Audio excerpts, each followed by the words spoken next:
Hello，大家好，欢迎收看 BTTV 新闻。我叫 Beverly Anastasia Lim。Kumpulan pertama vaksin COVID-19 tiba di Labuan. Kumpulan pertama 4,680 dos vaksin Pfizer-BioNTech dari Kota Kinabalu selamat tiba di Terminal Feri Roro Labuan pagi tadi. Vaksin itu dibawa menggunakan jalan darat dengan sebuah van dari Kota Kinabalu sejauh 155 km dan dibawa menaiki feri ke Labuan dengan diiringi bot peronda polis marin dan Agensi Penguatkuasaan Maritim Malaysia APMM. Pengarah Jabatan Kesihatan Labuan, Dr. Ismuni Bohari berkata, fasa pertama program vaksinasi COVID-19 di Labuan akan melibatkan 2,340 petugas barisan hadapan kesihatan dan bukan kesihatan, pemimpin tempatan dan wakil agensi media kerajaan yang berpengkalan di Labuan. Wakil media berkenaan adalah daripada Pertubuhan Berita Nasional Malaysia bernama RTM dan Jabatan Penerangan. Program imunisasi fasa pertama di Labuan akan bermula esok di Klinik Kesihatan Membedai. Dr. Ismuni menjadi yang pertama akan menerima suntikan diikuti Senator Datuk Bashir Alias dan Ahli Parlimen Labuan, Datuk Rosman Isli. 12 wakil media turut menerima suntikan vaksin. Dr. Ismuni berkata, program imunisasi itu akan melibatkan 103,000 penduduk Labuan yang dijangka dilaksanakan hingga akhir tahun ini. Beliau berkata, fasa kedua vaksinasi dijadualkan pada Mei, sebaik sahaja fasa pertama selesai. Kita ikuti laporan situasi semasa COVID-19 di Sabah.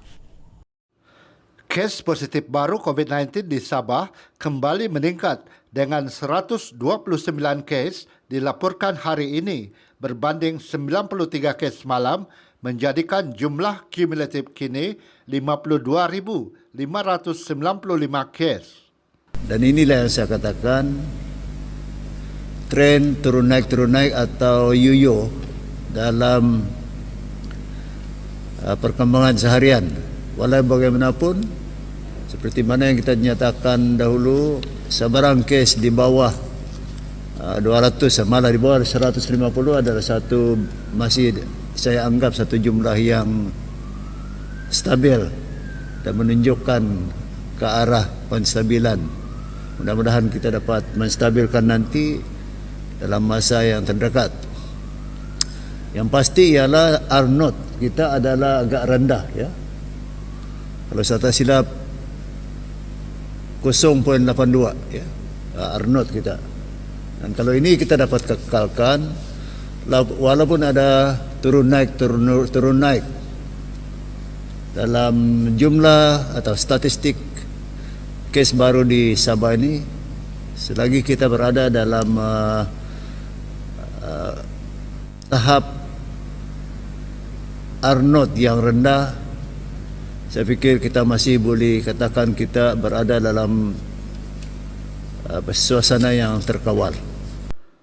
Tongod menjadi daerah pertama di Sabah yang bertukar menjadi zon hijau.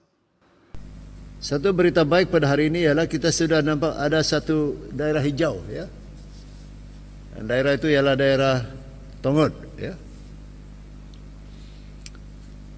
Yang kuning juga semakin banyak, dan begitu juga yang warna orange, ya.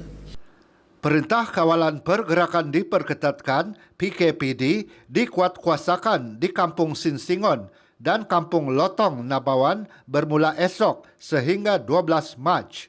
Menteri Kerajaan Tempatan dan Perumahan, Datuk Seri Masidi Manjun berkata, kes dari kluster Sinsingon Nabawan kini telah menular di Keningau dan Kota Kinabalu. Peningkatan kes pada hari ini disebabkan oleh kluster Sinsingan di Nabawan yang kini merekodkan jumlah kumulatif sebanyak 29 kes positif. Ini yang saya nyatakan tadi. Sedikit sebanyak jumlah yang naik mendadak pada hari ini dibandingkan dengan semalam ialah disumbang oleh kes baharu daripada kluster Sinsingan di Nabawan. Malah kluster ini juga dikesan telah menular ke daerah lain, iaitu di Kota Kinabalu dengan 3 kes dan di Keningau 2 kes. Masidi memuji tindakan Pantas Guru di Nabawan yang berjaya mengawal kes jangkitan melibatkan pelajar di SMK Nabawan. Kepada Warden SMK Nabawan, ya, dia telah menempatkan 3 pelajar ini dalam satu bilik lain di asrama. Dan langkah ini telah membolehkan penularan ataupun wabak ini tidak menjangkiti kepada pelajar-pelajar lain. Jadi bagi saya ingin mengambil kesempatan hari ini untuk mengucapkan tahniah kepada Warden Asrama SMK Nabawan, ya, yang telah bertindak bijak. Nama dia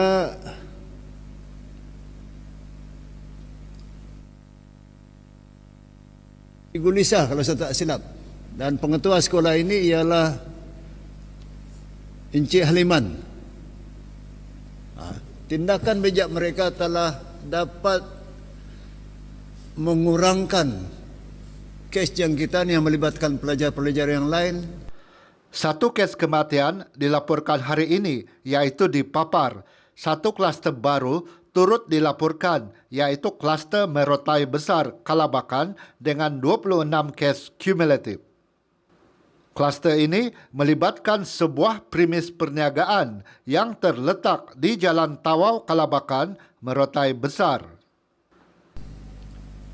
Kes indeks merupakan penolong penyelia kedai di Mukim Merotai yang disahkan positif COVID melalui saringan bergejala di salah sebuah pusat perubatan di Tawau pada 16 Februari yang lalu. Susulan kes itu, saringan kontak rapat dan tempat kerja mendapati 26 lagi kes positif yang terdiri pada ahli keluarga serta rakan sekerja kepada kes indeks. 9 daerah di Sabah tidak mencatatkan sebarang kes positif hari ini. Buat hari kedua berturut-turut, daerah pedalaman Nabawan mencatatkan bilangan kes tertinggi dengan 29 kes hari ini, diikuti Keningau 22 kes dan Kota Kinabalu 20 kes. 132 pesakit telah sembuh hari ini, manakala 800 pesakit masih menerima rawatan. 227,117 bakul makanan telah diagihkan setakat ini. Kedai biliar kini dibenarkan di Sabah dengan pematuhan kepada SOP ditetapkan.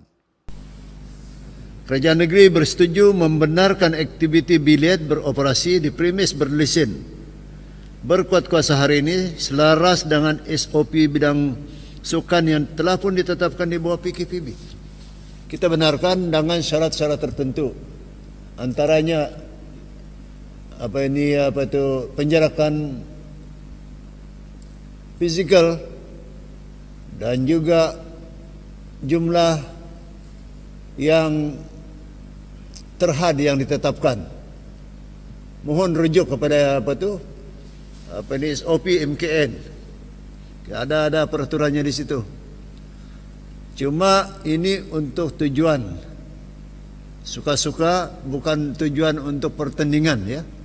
Ketua Menteri Datuk Seri Panglima Haji Jinor menerima kunjungan hormat daripada Menteri Alam Sekitar dan Air Datuk Seri Tuan Ibrahim Tuan Man di pejabatnya di Pusat Pentadbiran Negeri Sabah hari ini.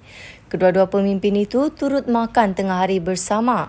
Terdahulu Haji Ji dan Tuan Ibrahim menunaikan solat Jumaat di Masjid Bandaraya. Turut hadir ialah Menteri Tugas-Tugas Khas Datuk Muhammad Arifin Muhammad Arif, Setiausaha Kerajaan Negeri Datuk Seri Panglima Safar Untung dan Ahli Dewan Undangan Negeri dilantik Dr. Ali Akbar Gulasan. Lagi pemimpin keluar parti di Sabah. Sudah menjadi lumrah pemimpin atau ahli memilih untuk keluar parti kerana hilang keyakinan terhadap kepimpinan atau perjuangan parti, kata Timbalan Pengerusi 1 Gabungan Rakyat Sabah GRS, Datuk Seri Bung Mokhtar Radin. Timbalan Ketua Menteri Sabah itu berkata perkara ini tidak terkecuali dalam tindakan Ahli Dewan Undangan Negeri Adun Sebatik Hassan E. Ghani Pengiran Amir daripada Parti Warisan Sabah Warisan yang mengumumkan keluar parti semalam dan menyokong kerajaan negeri pimpinan GRS. Ketika dihubungi bernama semalam, Bung Mokhtar berkata pemimpin dan ahli parti akan keluar jika hilang keyakinan kepada pemimpin dan perjuangan parti. Kita tunggu dan lihat dulu, katanya. Bung Mokhtar yang juga pengurusi Badan Perhubungan UMNO Sabah berkata parti itu mengalu-alukan Hassan E. Ghani sekiranya beliau memilih untuk menyertai UMNO. Bagaimanapun, prosedur kemasukan ke dalam parti perlu dipatuhi.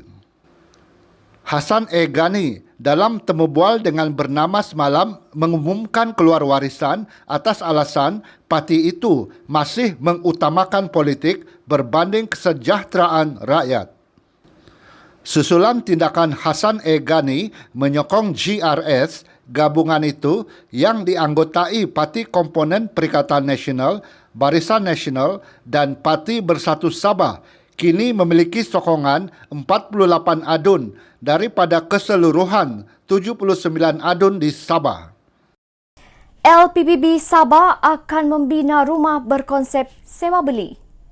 Lembaga Pembangunan Perumahan dan Bandar LPPB merancang untuk membina rumah mampu milik berkonsepkan sewa beli bagi membolehkan golongan B40 memiliki rumah sendiri. Pengerusi LPPB Datuk Masyung Bana berkata, satu garis panduan sedang dirangka bagi menjayakan cadangan tersebut dalam tempoh 4 tahun akan datang. Beliau berkata cadangan itu juga bertujuan untuk memastikan pasangan muda yang tinggal di sekitar bandar dan pekan di seluruh Sabah dapat memiliki kediaman sendiri. Katanya berdasarkan kajian yang dilakukan, sebahagian besar rakyat di negeri ini belum mampu memiliki rumah kerana tidak memenuhi syarat kelayakan apabila membuat pinjaman bank. Atas sebab itu, LPPB akan menggariskan langkah jangka panjang untuk membina rumah secara sewa beli tanpa perlu syarat pinjaman daripada institusi kewangan. Pembeli hanya perlu menandatangani perjanjian sebelum menduduki rumah yang kemudiannya menjadi hak milik mereka selepas habis dibayar menerusi sewa bulanan. Masyung berkata demikian dalam satu kenyataan hari ini. Masyung berkata sebelum ini LPPB ada bekerjasama dengan syarikat swasta membina rumah mampu milik berharga di bawah RM250,000. Namun masih ramai rakyat Sabah terutama golongan B40 gagal melepasi kelayakan pinjaman bank. Tamu Jalan Gaya, Gaya Street akan dibuka semula Ahad ini. Perkara itu dimaklumkan oleh Mayor Bandaraya Kota Kinabalu, Nurliza Awang Alip, menerusi laman rasmi Facebook Dewan Bandaraya Kota Kinabalu, DBKK. Beliau turut meminta orang ramai yang mengunjungi tamu Jalan Gaya agar mematuhi prosedur operasi standard SOP yang ditetapkan. Langkah itu bagi mengelak penularan jangkitan COVID-19 di daerah Kota Kinabalu. Kota Kinabalu mencatatkan penurunan drastik kes COVID-19 dengan hanya 4 kes positif baru dilaporkan semalam. Pelbagai cabaran ditempuh dalam norma baharu akibat pandemik COVID-19. Memakai peralatan perlindungan diri PPE yang lengkap bagi mengebumikan mayat yang positif COVID-19 antara cabaran baru yang terpaksa dilalui oleh Perkhidmatan Pengurusan Mayat bagi masyarakat Kristian. Walaupun bukan mudah, tanggungjawab itu tetap digalas bagi membantu mengurangkan bebanan tugas kaki tangan Kementerian Kesihatan Malaysia.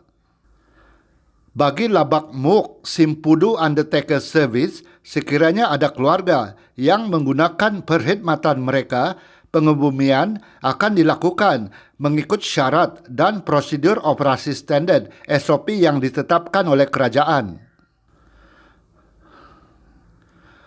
Pengurusan Labak Muk Simpudu Undertaker Service ini dikendalikan oleh Roselyn Juidi dan Vintin Tuol.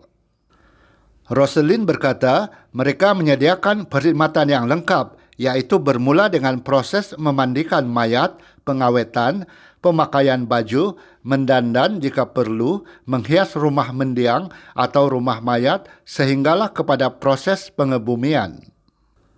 Katanya, perkhidmatan Labak Muk Simpudu Undertaker Service bermula sejak 1 Jun 2019.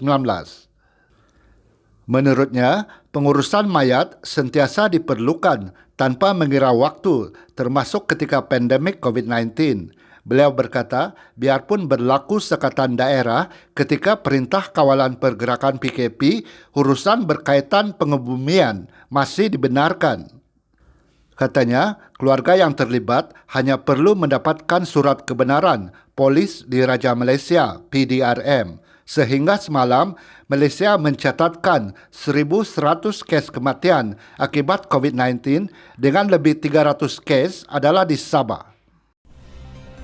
晚安，再见。